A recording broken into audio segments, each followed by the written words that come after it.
Ingin saya sampaikan ada 3 metode yang penting untuk mempelajari dan memahami ajaran agama. Ya, di 3 metode ini tidak boleh tidak itu.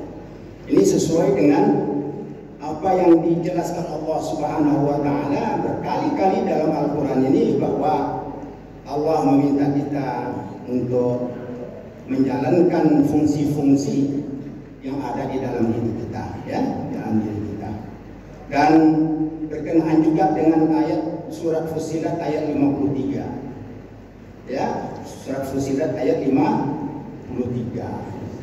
Nanti 53 boleh ada bagi sekalian. Dan itu kenapa begitu pentingnya ayat itu saya taruh itu kalau masuk ke UIN itu ada itu dibuatkan kaligrafi gerbang UIN sana itu.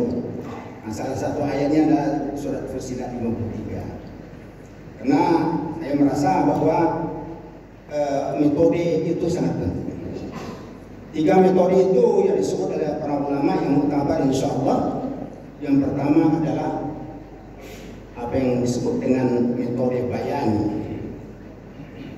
Ini mohon maaf bagi sekalian ya, agak panas ya, agak kering ini. Waktu lembab di luar, di sini yang lembab.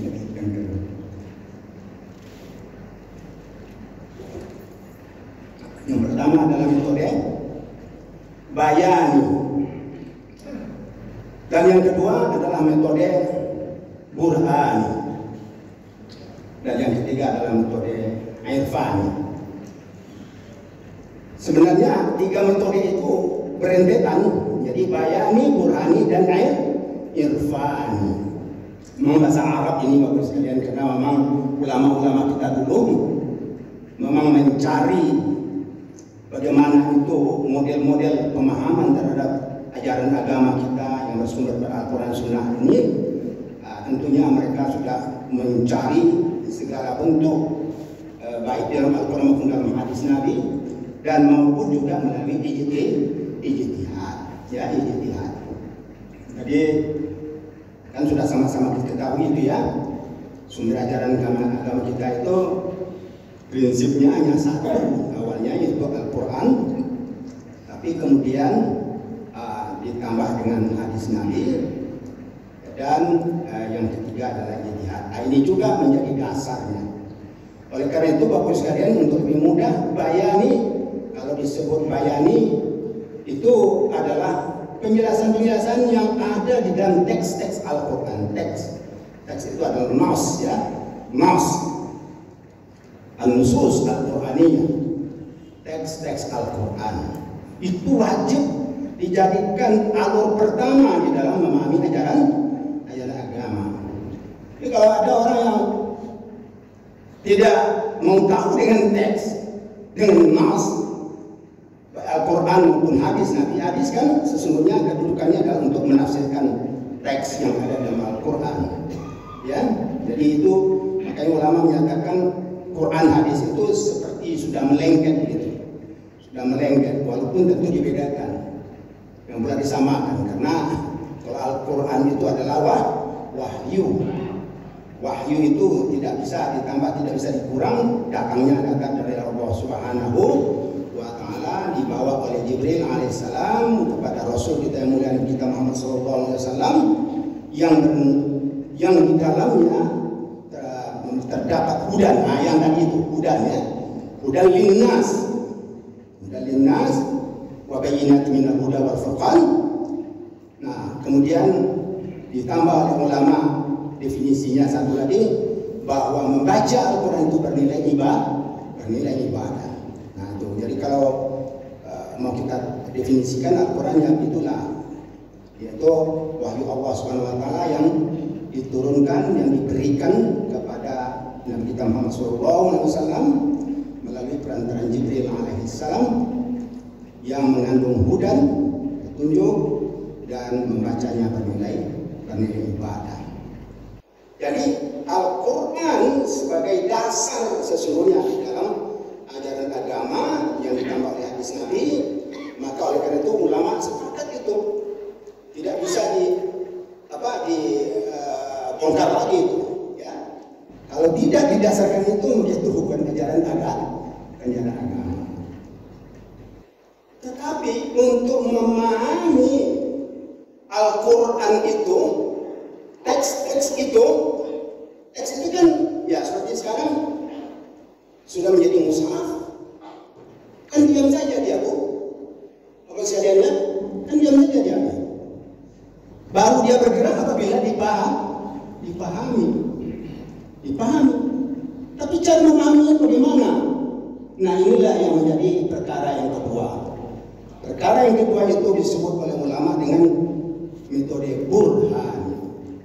Nah, itu memang harus menggunakan daya fikir kita untuk bagaimana memahami ayat-ayat dan teks-teks Al-Quran itu dan menyandingkannya dengan keadaan dan kondisi-kondisi yang real yang bisa dilihat dan bisa didengar oleh kita.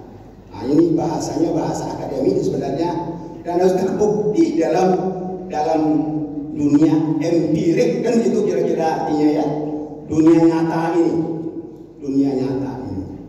Nah, biasanya pikiran kita itu sudah diberikan Allah ya semacam kekuatan untuk itu, sehingga apa yang ada di dalam teks-teks Al-Quran itu dapat dibuktikan oleh akal dan pikiran kita apabila akal dan pikiran kita juga dikembangkan sedemikian rupa.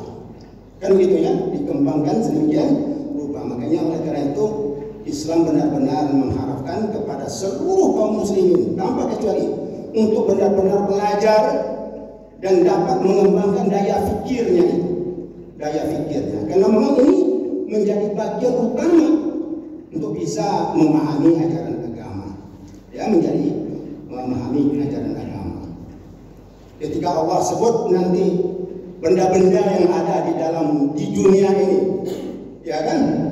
Nah, itu kalau tidak dipahami melalui daya fikir, nah ini tidak akan mungkin, ya, tidak akan mungkin bisa mendapatkan hakikat yang diinginkan oleh Allah Subhanahu wa Ta'ala. Maka lengkap dia.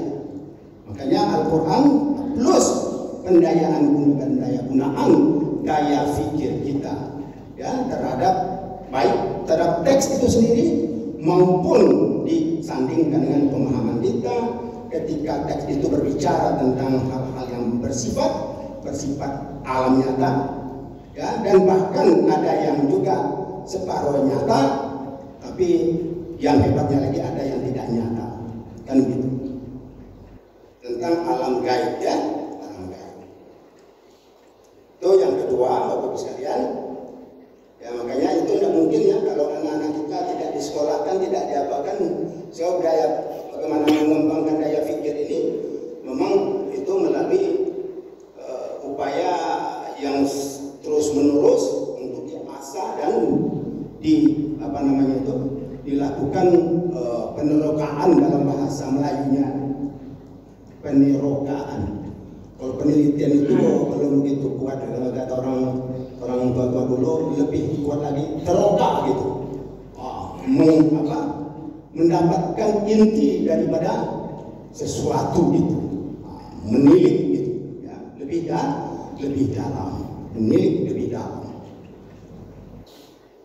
Dan yang ketiga untuk lebih cepat adalah apa yang disebut dengan irfan, tingkatan dari bayani, burhani. Maka insya Allah sampaikan kita beberapa pemahaman di mana irfani, yaitu bagian yang paling mendasar dalam diri manusia yang tidak lain adalah perasaan manusia itu sendiri, yang kalau disebut di dalam Al-Quran itu ada dua, namanya ada fuad, ada yang namanya qalb. Ketika itulah baru masuk itu ke dalam qalb kita, karena qalb itulah nanti yang betul-betul akan tafaqquh terhadap ad-din, ya, dan dia akan merasakan ya bagaimana indahnya ajaran agama itu. Nah, itulah Bapak sekalian.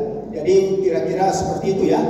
Nah, nanti mungkin bisa kita diskusikan seperti apa, sehingga masuk dia ke hati nurani kita, Dan kalau sudah masuk ke situ dia tidak mudah itu keluarnya.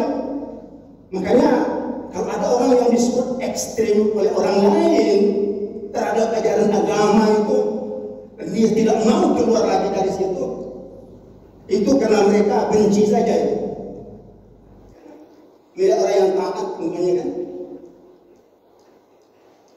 Lihat orang yang taat menjalankan ibadahnya dan taat juga di dalam kehidupan sosialnya, taat di dalam menjalankan fungsi-fungsinya. Ketika dia berjabatan dia selesaikan semua yang diamanahkan kepadanya dan sebagainya. Tapi kan hari-hari kita ini luar biasa, orang seperti itu malah dianggap orang yang sudah keluar dari ajaran agama. Saya habis pikir nih Bapak sekalian, ya, ini apa nih surau? Karena saya juga termasuk yang merumuskan apa itu sebenarnya toleransi beragama. Tapi hari-hari ini seolah itu seperti agama baru, ya, seperti agama baru. Moderasi beragama. Luar biasa. Saya baca, Masya Allah. Akhirnya kemarin ketika ada yang menulis disertasi, ini harus kamu campakkan semua ini. Sekitar 140 halaman. Karena tidak ada rujukan satupun yang berdasarkan teks. Al-Qur'an. Hanya karangan-karangan gitu. Ya, kelimpungan. Kelimpungan karena saya ya minta, kalau tidak saya tidak menguji lagi. Karena saya betul-betul merasakan itu. Ya, kalau betul apa yang kamu buat ini, maka itu harus ada dalil-dalil teksnya. Ini kalau tidak Anda karang-karang sendiri, akhirnya ini akan diajarkan kepada anak-anak kita bagaimana cara bermoderasi. Di dalamnya akan disebutkan bahwa satu kali anak-anak dibawa ke masjid, satu kali dibawa ke gereja, satu kali ke pura, satu kali ke kelenteng. Hah? Untuk apa? Untuk apa? Untuk apa? Supaya tahu anak-anak kita ini Pak katanya. Masya Allah. Betul boleh tahu. Tapi kalau doktrin-doktrin sudah masuk, ini jangan disalahkan siapa-siapa nanti. Ketika anak kita menyatakan, Pak, rasanya saya lebih nyaman di kelenteng katanya, gimana? Hah? Pak, saya lebih nyaman di gereja katanya kan? Nggak repot-repot. Hah?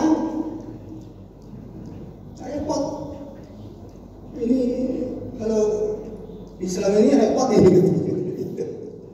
Nah, gimana caranya kita? Nah, inilah Bapak sekalian. Ini mohon maaf lagi. Harus banyak minum. Itu jadi oleh karena itulah kita berharap agar cara memahami agama ini benar-benar berurutan tapi simultan, tidak bisa ditinggalkan satu dengan yang lainnya. Karena inginnya kita supaya agama itu betul-betul jadi pegangan hidup kita, ya, pegangan hidup yang tidak akan kita lepas-lepas lagi. Yang dalam Al-Quran disebut dengan al-urwatul wusqa lam fisama. Al-urwatul wusqa lam fisama. Wallahu sami'un alim. Ya kan gitu ya.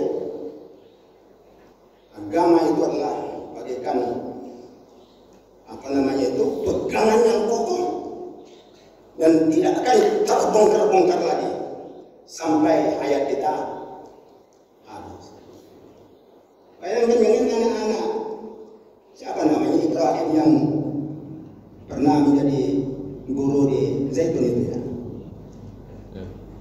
Ustaz Ibrahim. Kan bukan bangkit, yang sebelumnya lagi, yang masuk Kristen kan. Kemudian dia menista lagi ajaran agama Islam yang pernah dianutnya. Sekarang katanya ada di Amerika, saya melanglang mana? Ya, Saifuddin ya. Saifuddin.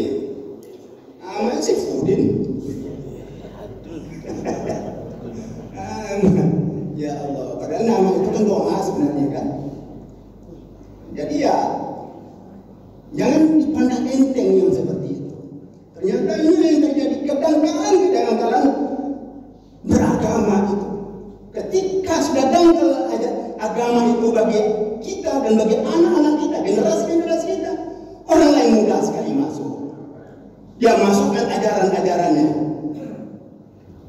Nah, saya yakin itu Bapak, ada rekayasa-rekayasa yang dibuat orang yang kita tidak mau tahu dan akhirnya kita terberondong ke situ.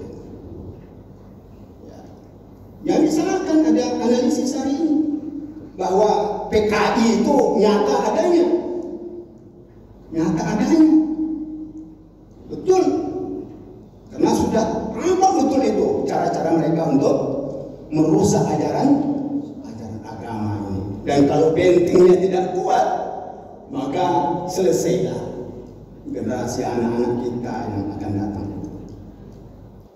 Dan itu bagaimana cara mereka untuk Islam itu dibenci. Kan begitu ya. Caranya begitu. Islam itu dibenci.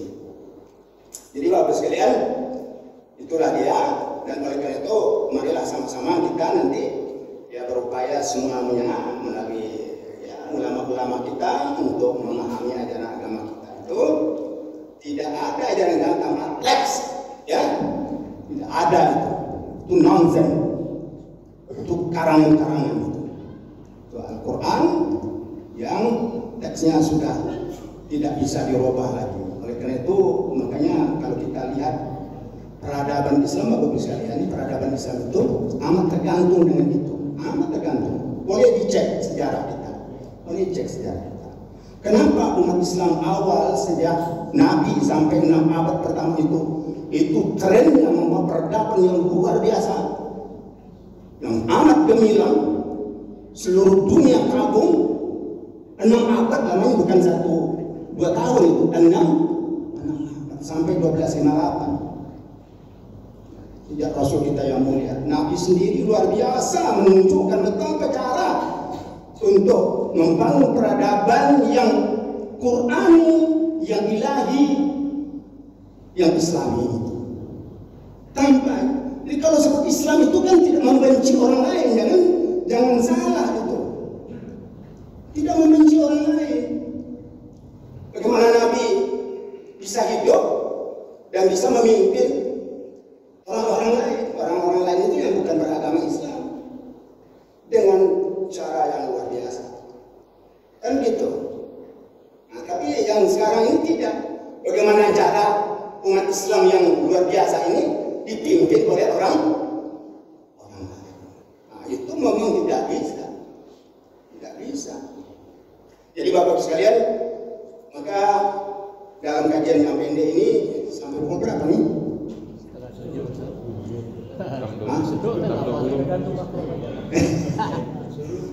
Suruh.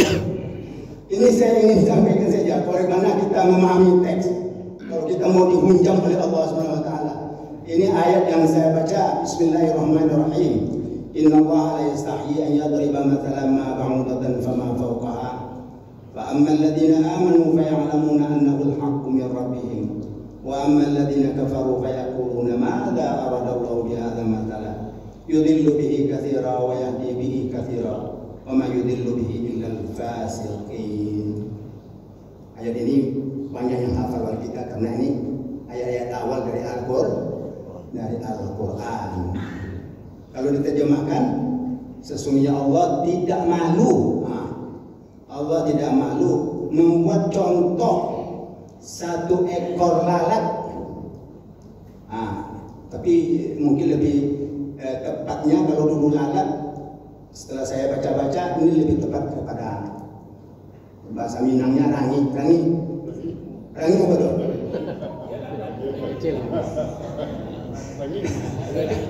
Ya, nyamuk sebenarnya. Nyamuk. Ya, nyamuk. Rangit. Allah membuat contoh seekor nyamuk dan apa namanya itu makhluk yang lebih kecil dari itu. Apa yang lebih kecil dari nyamuk itu lagi? Ada tungau, ada apa lagi? Banyak ya kuman semacam yang tidak bisa. Ya kan? Orang-orang beriman pastilah mereka tahu bahwa itu adalah kebenaran dari Tuhannya. Kan gitu ya? Dari Tuhannya. Tapi orang-orang kafir mereka menyatakan, "Loh, apa itu contoh-contoh yang dibuat oleh Tuhanmu itu? Untuk apa itu? Untuk apa? Apa gunanya itu?"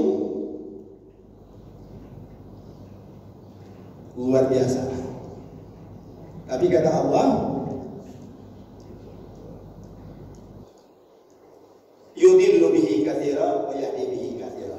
Memang banyak yang sesat dengan cara mereka sendiri, tapi banyak juga yang mendapat petunjuk dari contoh-contoh firman Allah bagi orang yang mau menelakinya. Kan gitu. Wa may yudillu bihi illal fasiqin. Yang mau sesat itu adalah orang-orang yang fasik.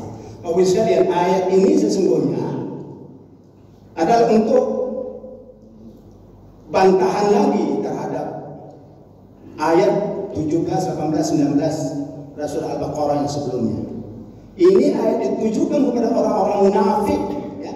Kalau kita baca Al-Quran awal dari Alif Lam Mim ya sampai ayat 16 itu semuanya adalah berkaitan dengan tiga kelompok manusia. Allah dahulukan kelompok orang-orang yang betul-betul beriman kepada Allah. Kan gitu ya? Nah, sampai ke ulaika humul muflihun itu. Orang-orang yang akan sukses dalam hidupnya. Inilah kelompoknya. Mulai dari Alif Lam kitabul la raiba fihi hudal ya. Alladzina yu'minuna bil ghaibi wa yuqimuna sholata wa mimma razaqnahum kan gitu. Walladzina yu'minuna bima unzila ilaika wa ma unzila min qablika wa bil akhirati hum ulaika ala hudan min rabbihim wa ulaika humul muflihun. Itu kelompok yang diinginkan Allah. Tapi kedua kontras dengan itu adalah kelompok orang-orang yang tidak mau beriman kepada Allah, alias mereka orang kafir. Ya, maka Allah katakan ya pendek saja ayatnya, dua ayat. Innal ladzina kafaru sawa'un 'alaihim a anzartahum alam tundirhum la yu'minun. Kenapa? Karena sudah ditutup, dikunci betul oleh Allah hatinya kan. Di kurikulum apa itu? Khatamallahu ala qulubihim wa ala sam'ihim wa ala absarihim ghishawatun wa lahum adzabun. Nah, kemudian baru datang ayat untuk menjelaskan orang-orang munafik. Ini yang paling banyak ayatnya. Sehingga di ujung ayat itu Allah berikanlah contoh orang munafik itu. Masaluhum kamasalil ladzi istawqada nara falamma adat ma hawlahu dhahaba Allahu binurim ya wa tarakum fi zulamatin la yubsirun illa akhir. Sumumbuh menyumpahum la yub. Orang-orang itulah ya, orang-orang munafik. Orang-orang munafik itu seolah-olah dia minta itu supaya dihidupkan api sehingga kami mendapat penerangan yang luar biasa. Itulah Allah mengumpamakan contohnya. Orang-orang munafik itu dulu mereka yang tahu kalau benar itu engkau mengaku benar, tolong berikan kami itu penjelasan yang benar supaya kami terang hidup kami ini. Diibaratkan Allah SWT orang-orang itu ketika dalam kegelapan minta dihidupkan api. Tapi kalau ma'adatah ma'aulah dahab Allah binu. Tapi ketika api itu sudah hidup, sudah terang di mereka, Rasul sudah menjelaskan semua kepada mereka, tapi mereka sendiri menolaknya. Ya kan? Watakum fi zulumatin la yubsirun. Akhirnya mereka tinggal dalam kegelapan kembali. Itu contoh yang diberikan Allah Subhanahu wa taala dalam Al-Qur'an disebut dengan masal. Contoh dalam Al-Quran itu dalam rangka pemahaman itu ke dalam hati mereka. Ya, tapi munafik tetap saja munafik kan gitu. Ya, tidak mudah itu membongkar orang munafik. Maka Allah minta kita untuk lebih wanti-wanti. Kalau kita orang kafir ya sudah, kita pasti tahu itu orang kafir. Tapi kalau orang munafik, kalian tidak akan pasti tahu betul. Karena ada di antara kalian juga, justru malah dia lebih berbahaya. Maka Allah membuat untuk menjelaskan untuk apa itu contoh-contoh itu, ini Allah jelaskan lagi. Saya tidak akan, kata Allah gitu ya, Allah tidak akan malu membuat contoh satu ekor nyamuk kepada kalian, nyamuk atau yang lebih kecil dari ini. Ya, untuk apa? Untuk kalian betul-betul tahu. Kalau saya buatkan contoh nyamuk, apa maksudnya? Nah, contoh nyamuk itu sekalian, untuk kajian kitab yang akhir ini, mudah-mudahan mendapat pemahaman juga di antara kita untuk mencontoh kepada kita. Pelajarilah nyamuk itu, kata Allah. Pelajari nyamuk itu. Masa tidak bisa kalian pelajari? Pasti bisa dipelajari. Kan iya kan Bu? Pasti bisa dipelajari nyamuk itu. Makhluk Allah SWT. Pasti ada gunanya masih. Gunanya adalah untuk ibrah, untuk contoh oleh manusia. Contoh ya juga bagaimana Allah menciptakan benda-benda yang kecil. Dia punya darah, dia punya apa, dia punya jantung dan segala macam. Tapi contoh untuk makhluk nyamuk ini, menurut kalian para ulama, yang tentunya sudah saya baca juga, itu minimal untuk kita jadikan pelajaran yang berharga. Nyamuk, bagus sekalian, itu adalah makhluk kecil yang sangat usil, usil. Orang sudah pernah bekerja, ya kan, sampai bekerja satu hari, ya, bahkan sampai malam juga bekerja. Itu mau tidur, mau melepaskan lelah, masuk ke dalam kamar, sudah dipasang semuanya. Nah itu sudah agak digelapkan sedikit, maka dia beraksi dari situ. Apa kerjanya nyamuk? Nah, lu menggigit dia, usil dia, nah itu mencari telinga dia. Ini apa sudah pulas atau belum ini? Ya kan? Nah, dites oleh nyamuk. Itu Bu. Atau di rumah saya saja yang ada itu. Iya. Usil luar biasa. Ya kan? Nggak boleh orang senang. Ada orang kayak gitu tuh Bu. Nah, itulah nyamuk tuh. Banyak. Banyak banget. Awak senang udah aja. Nggak boleh orang senang ya. Tetangga dapat ini nggak senang, itu luar biasa. Ya. Dalam ajaran Nabi kita, tak akan selamat kalian kalau tetangga-tetangga kalian tidak nyaman di antara kalian itu. Iya kan? Teman-teman kalian tidak nyaman dengan kalian. Kan gitu. Nah, itu salah satu. Coba lagi nyamuk itu apa yang lebih besar lagi? Nyamuk itu, ini tentu bapak ibu yang tahu apalah. Nyamuk itu membawa penyakit nggak Bu? Nah, bawa kan? Membawa apa juga Pak? Membawa kebaikan juga. Bawa apa juga dia? Nah, tapi kalau sudah sampai dibuatnya penyakit, bagaimana itu? Nah, kan ada yang demam berdarah kan gitu. Demam berdarah sampai itu. Dan bahkan konon dalam cerita lama itu Raja Namrud itu meninggalnya bukan karena apa-apa, hanya karena gigitannya nyamuk. Gigitan nyamuk luar biasa. Padahal dia raja di raja yang paling kokoh.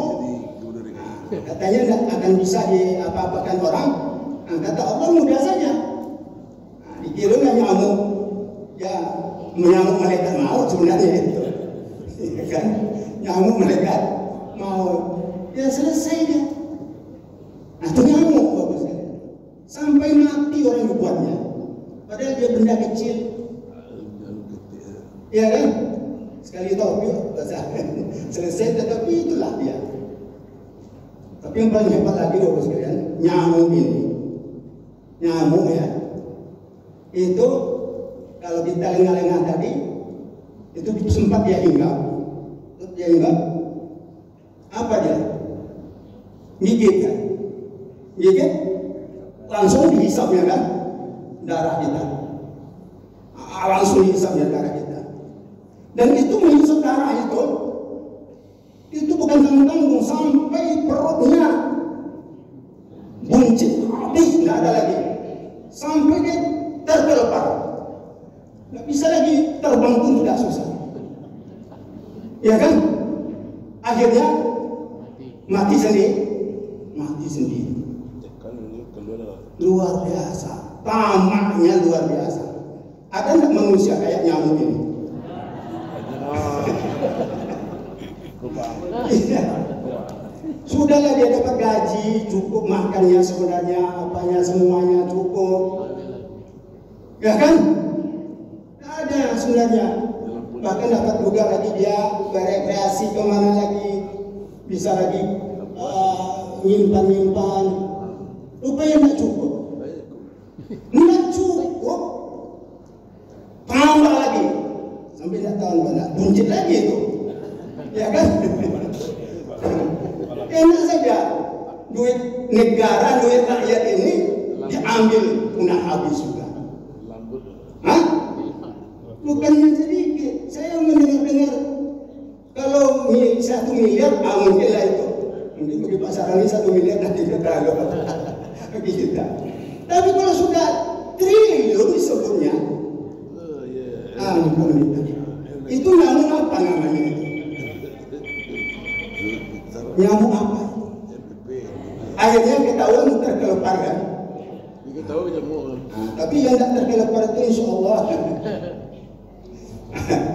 Makanya Bapak sekalian, jangan main-main contoh yang diberikan Allah Subhanahu Wa Taala hanya dengan nyamuk kita bisa belajar. Allah wanti-wantikan kita jangan seperti nyamuk, bahaya kalian itu. Itu kira-kira Bapak sekalian. Dan tadi nyamuk juga dapat menjadi obat, atau cari referensinya nanti. Referensinya supaya seburuk-buruk nyamuk ada juga gunanya. Anies Baswedan kira-kira jadi gubernur Pak. Oh gitu ya. Oke, ini sambil bincang-bincang saja pagi-pagi ini, mudah-mudahan ada manfaatnya kepada kita semua, kepada diri saya, kepada diri kita semua. Mudah-mudahan Allah senantiasa memberikan hidayahnya kepada kita dan maunahnya juga kepada kita. Amin. Ya Rabbal Alamin. Rasanya cukup itu.